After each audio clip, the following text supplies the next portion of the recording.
What's up, fam? Welcome back to Nomad Audio Vlogs. I am your host, Davian Knight. Thank you for stopping by to the channel once again. This is my second vlog here, and today we're going to do a shootout between the two most popular microphones that I've been known to see in everywhere in the music industry, and that is the condenser microphone and the dynamic microphone. And a little quick shootout between the two, and what are they used for? What are their apps? What are the settings, and which one do I prefer? And um, really, it's up to you. So let's get started.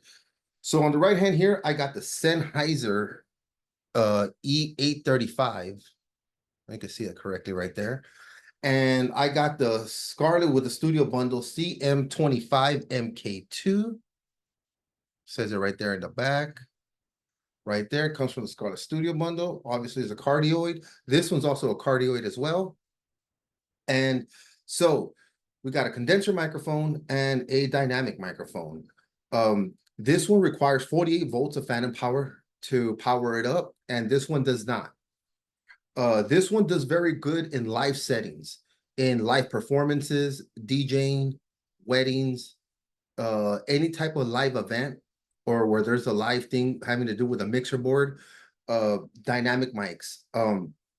Being a DJ for many years, we always went with the dynamic mics because that's what the application and what we needed them for. This one is always in a studio setting. If you ever, when you go to a live show, you will always see these type of mics. Maybe not specifically the E835, but it'll be a dynamic mic. You'll never see a condenser in a live setting. And the thing is that in the studio, you will see dynamic mics.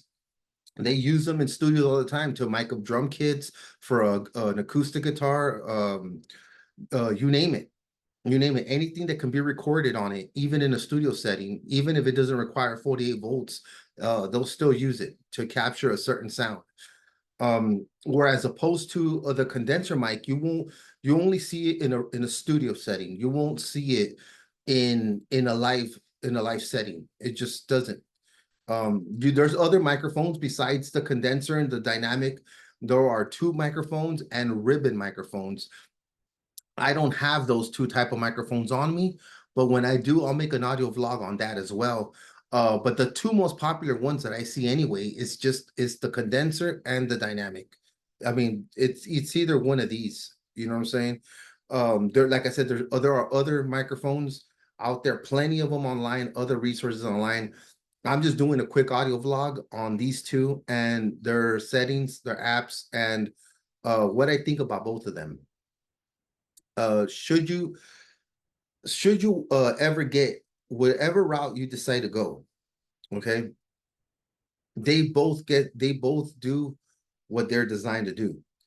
If you are more of a live singer, or you do live events, you DJ, you do weddings, things like that, then obviously this is your go-to right here.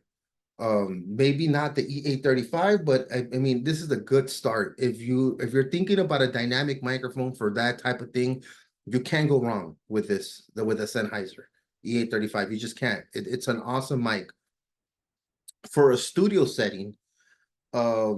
It does well for me. I mean, you're more than glad to comment, but I just feel that with on a studio setting, I have to turn the gain on the preamp a little higher than what I would like to do. And it's just my thing. I just feel like sometimes I'm turning up the gain a little too much just to capture a good signal. As to opposed with this one, with the phantom power, I believe has a lot to do with it. I don't have to pick up my gain all that much in order to capture a clean signal. But however, you won't see this in a live setting. This is strictly in studios where people want to record themselves straight into a DAW. This one right here, you can use it also in a studio, but as I mentioned, it shines in a live setting, in live applications. This is where this microphone really does do its thing. And between the two, I've used both of them. I've recorded vocals on this one while recording a guitar on this one. And I realized that on the second input with this one, I had to turn that gain a lot higher than I did with the gain on this one on the vocalist. Obviously, I'm running phantom power with this one and not with this one. So that's when I realized that that could maybe have a little bit to do with it. Uh, However, if you are somebody that's a songwriter or a recording artist, or you're trying to do your own thing in Pro Tools, Logic, or whatever DAW you're using, then I would highly recommend you go with the condenser microphone. And because the 48 volts is really going to make sure that you capture a real good vocal signal. If you're somebody that's more of a live performance type of person, then obviously I would go with Sennheiser on this one.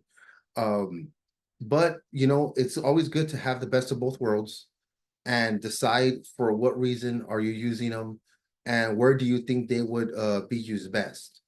So this is a condenser microphone and this is a dynamic. This is my audio vlog here for these type of microphones. And so yeah, let me know what you think and we'll do another audio vlog on them next time. So appreciate it. Peace out.